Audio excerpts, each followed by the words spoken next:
to Broken Entertainment, and today I just kind of want to take a light day, and talk about some stuff. In this case, I want to talk about the most disappointing book I think I may have ever either read or listened to. And it's no fault really of the. Well, it is some fault of the authors, and I'll get into the issues this book has. But it really has so much crap built up around it that I'm like, I was expecting more than I got. So the name of this book is The Wreck of the Titan, or Futility. Actually, that's what they have it on as here. It's actually Futility or The Wreck of the Titan. And, written in 1898, 14 years before the sinking of the Titanic. And a lot of this stuff built up around it is, this was a clairvoyant paranormal relation to the sinking of the Titanic. It eerily predicts the Titanic, and there may be paranormal No.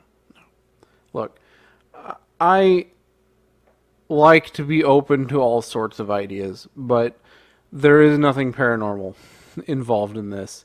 And it's very easy to tell because the connections between this book and the events in this book and the events in real life are very, very generalized. And it's a novella. It's not very long, and I couldn't finish it. And part of that was disappointment. Part of that's because it's just not very good. People build this up, and I'm like, okay, so it's going to have, usually with stuff like that, there's some striking similarities where you're like, oh, wow, yeah, okay. I can kind of see where you're drawing that connection. No. I don't see it at all. So, the similarities, and this is a Wikipedia article, and you can see the plot description is super short. That's because there's not much to talk about. The design of the Titan and the Titanic have very vague similarities. They're both ocean liners. They both travel from England to New York or vice versa. They both sink on their maiden voyage. The Titan is the largest ship of its kind in the world at the time, so was the Titanic. The Titan is very, very fast. It doesn't have enough lifeboats. And if you don't really know anything about the industry at the time, you're like, oh, that's pretty surprising. Oh yeah, and they build it as unsinkable. Gotta throw that in there. Well, if you do know something about the industry of that time, you know that actually not having enough lifeboats was standard. Because the theory was that a ship that was sinking would have another ship come alongside, and it would send its lifeboats across to this other ship, and they'd unload, and the other ship would send them back along with its own lifeboats, gather everybody up, etc. Stupid theory.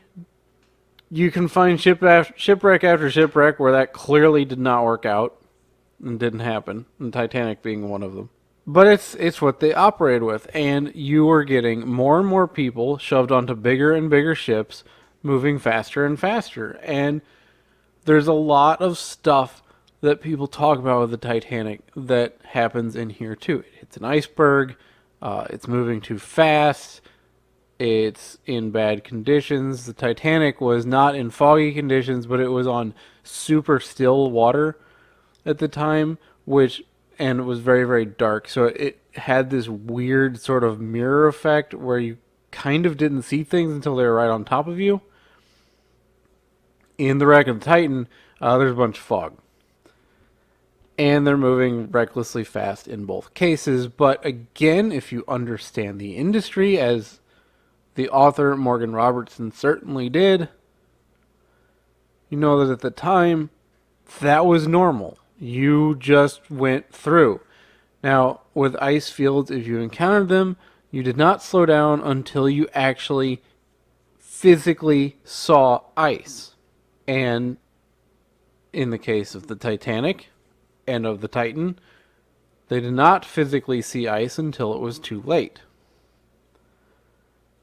Now, you can say there's some similarities there, and there are, but they're very generalized. This is stuff that if you knew the industry at the time and had any concern, you were seeing where this was leading. You had unsafe speeds, you had larger and larger ships, you had increasing arrogance in the design capabilities of these ships, and you had this long-standing policy on lifeboats, and you had ships frequenting this one specific route. This was a very popular route at the time, very lucrative for shipping companies, Cunard, White Star, you name it. Now, what happened to the Titanic, and I'm going to cover some kind of just really basic information here you may know. What happened with the Titanic was they were traveling along and they had warnings of ice. So the captain has them actually move farther south because he's like, okay, there's ice, we'll move farther south, we'll get away from the ice. As it turns out, that didn't happen because the ice extended farther than people expected, or certainly farther than he expected. He did not slow down. But again, at the time, you didn't. You kept going until you actually saw ice, because I guess the running theory being, well, maybe somebody saw ice somewhere, but that doesn't mean you're going to run into it, right? And you don't want to slow down and lose money or what have you. So they're going, and then they spot an iceberg, and they throw the ship either into reverse or full stop. I forget which one it is. Both of those are not the right decision, because actually the slower one of those ships moves, the harder it is to turn. And then they were going to port around, where you turn away, you turn around the iceberg, and then you turn around the other way so that you swing your stern away from the iceberg, and then you swing the bow around it and you kind of drive on. So what happens is they see this iceberg, they do this, they throw it in reverse or slow, whichever one it happens to be. And then they start to port around, and they come very close to missing the iceberg, but they hit it. It swipes the starboard side along a 300-foot section of the bow, and it puts small holes along a portion of that impact site. The holes allow water into too many compartments. Other design flaws come into play, and the ship sinks. It takes about 2.5 hours. There's actually a live video. Well, not a live video, but there's a video on YouTube that is a CGI recreation of the sinking Titanic minute for minute. It's really interesting and cool if you have the 2 some odd hours to sit down and watch it. But it is very cool to see just how long it really took the Titanic to go down. With so many lives lost, you think of it as being quick, but it was a long process, and a lot of ships do actually take a long time to sink. But the Titan, in the wreck of the Titan, is a whole different ball of wax. And you'll see some kind of misleading stuff on the internet where people are, oh yeah, they both hit the starboard side at the same point, and they both got holes in. Well, no. The Titan does technically hit the iceberg on its starboard side, but not at all like the Titanic does. And in the case of the Titan, the iceberg had flipped previously. Icebergs do this; they'll roll, and the top goes underwater and the bottom comes up. And there's this flat shelf, or beach if you want to call it, and the Titan actually ramps up onto this beach rather than either hitting it head on or sideswiping it like the Titanic does. The Titan slides up onto this and grinds its starboard side against one side, and then rolls onto the starboard side and crashes down onto the ice, which would have been bad enough, but survivable, right? Because this whole ship is supported on this iceberg. Now, we know scientifically not possible. If that happened, that iceberg is gonna roll, and everybody's dead because the iceberg would roll and just kind of roll over on top of the ship, and that would be the end of it. Now, in this case, that doesn't happen because it's 1898 and they don't know the science of iceberg slipping necessarily. So what happens is the Titan rolls over, the boilers snap off their bolts, right, and dump their contents and poke holes in the starboard side, big holes, and let a bunch of superheated steam out, which melts the ice and causes it to be slick, and the Titan slides back into the water. 10 minutes later, it's gone. And very few people survive in the book. Way fewer than in the Titanic. Now, I'm not saying there's no similarities, because you can see the similarities, but they're very, very different at the same time. The way the Titanic sinks and the way the Titan sinks are very, very different. It's like if somebody wrote a book about an airplane sucking a bird into its engine and crashing, and then the incident on the with Sully Sullenberger happens, and they go, "Well, that book predicted it." Well, no, I mean there's similarities, but you had all these ships moving on this one route that had a lot of icebergs at high speeds. It doesn't take a genius to figure out what's probably going to happen eventually. Kind of like now, you keep shoving more and more people onto these taller and taller ships, and a lot of people in the cruise industry are very concerned because you're just shoving so many people on it. And you saw with Costa Concordia what happened. It rolled. And, fortunately, it rolled onto land, essentially. But it could have been a lot worse. Anyway, the differences are very significant in the way they sink. The Titanic is actually bigger than the Titan. They're going the opposite direction. The Titan is going from New York to Liverpool. Titanic's going from Liverpool to New York. Now, again, people say, "Oh, that's eerily similar." No, it's just the super popular route at the time, and it's where icebergs happen to be a lot. It's not hard to figure out where he got this idea from. It's not paranormal. It's not even related enough to go there, because it's like, okay, the Titan still had sails on it. Yes, it's steam powered, but it had some sails on it as well. They have a similar crew size, which makes sense, again, if you understood the industry at the time. Technically, I suppose the Titan doesn't have enough lifeboats either, again, following the policy we already discussed. Also, doesn't really matter in the case of the Titan, because it slides into the water on its side and takes 10 minutes to go under. Also, all the boats on the starboard side got torn off. Not that it matters, because all that would have been underwater anyway once it went into the water. The Titanic takes a very long time to sink, and you have a lot of heroic stories on the Titanic. Now, why I say this book's so disappointing is there's just so much built up around it, and you can see here the plot is so short. I thought this book was going to be about the sinking of the ship, and is really not. The sinking of the ship is just the instigating point.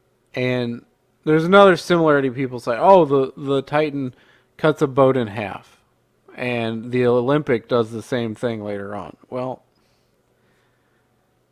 again, it's really just industry. He had a really good comprehensive grasp of the industry, and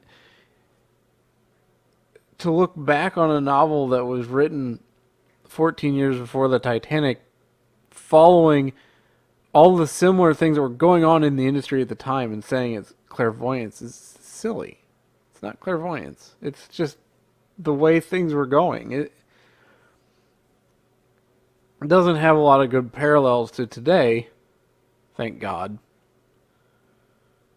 But it certainly does in history of industries being careless and just pushing things farther and farther and farther until something gives and a bunch of people die.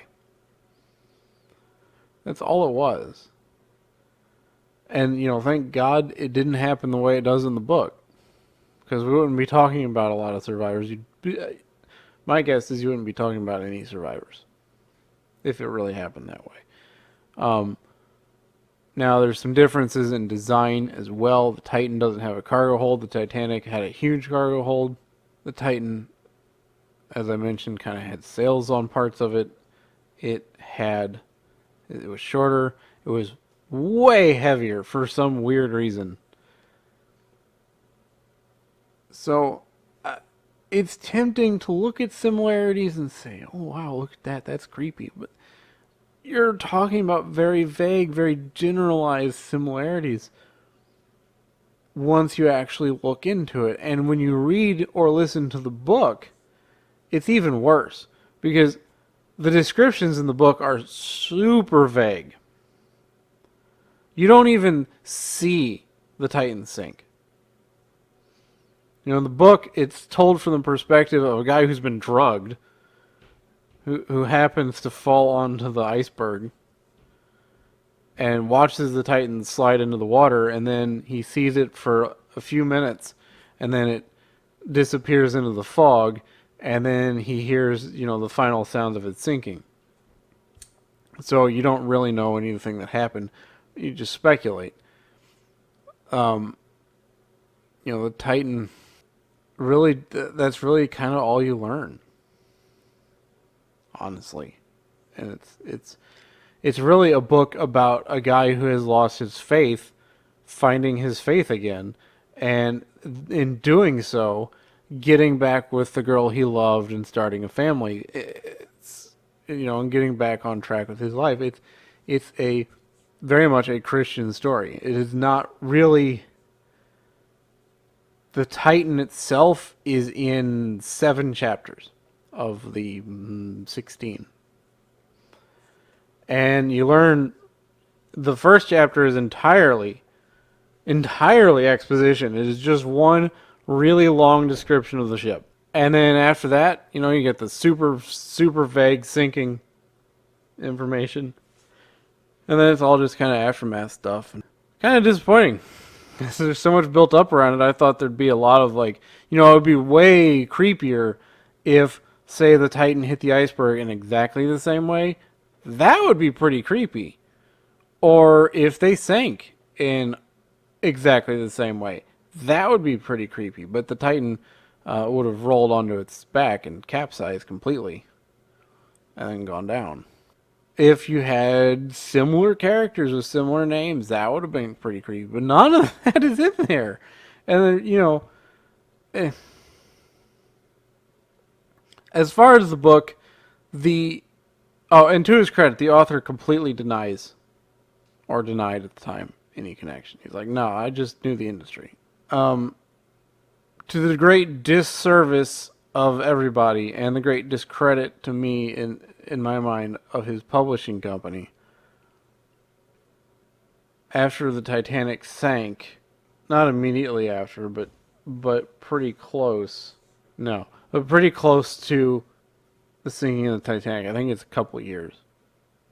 The publishing company put a bunch more copies of the book in publication to take advantage of it. That's awful. I mean, even 2 years later, that's gross. That said, Morgan Robertson himself seemed all right to me. Denying he could have easily been like, oh yeah, totally clairvoyant, and tried to sell more books, but yeah, he didn't. And ultimately, this book kind of disappears in our literature, and for a good reason. It's very vague. It's very brief. This is the kind of story that I think could have been really cool over like a full-size novel. I think it would have been pretty awesome, with detailed descriptions of people trying to escape the Titan, and the life and death struggles that go on. But you don't get any of that. You get very vague stuff. You have no idea I mean, the main character survives through sheer dumb luck, and so does everybody else, I think. And you don't get to know any of them except for this main character, and really the novel serves as a way of showing people that, how to reconnect with God, basically. So, uh, you're opening up with a full chapter of exposition. Then you got very vague descriptions of things, a very understated sinking, characters that are just not that interesting. You don't really get enough time with any of it, is really, I think, the main problem. It's not horribly written, it's not awful, it's just eh. And that's why it's not, other than its connections to the Titanic, nobody knows about this book. I will say this, I do not like Moby Dick at all, and this book was way better than Moby Dick. So, hey, whatever that's worth. But, yeah, disappointing. I was hoping for more similarities. And if you like the video, please hit the like button. If you're not subscribed, please consider subscribing. Hit the bell for notifications, and I will see you next time.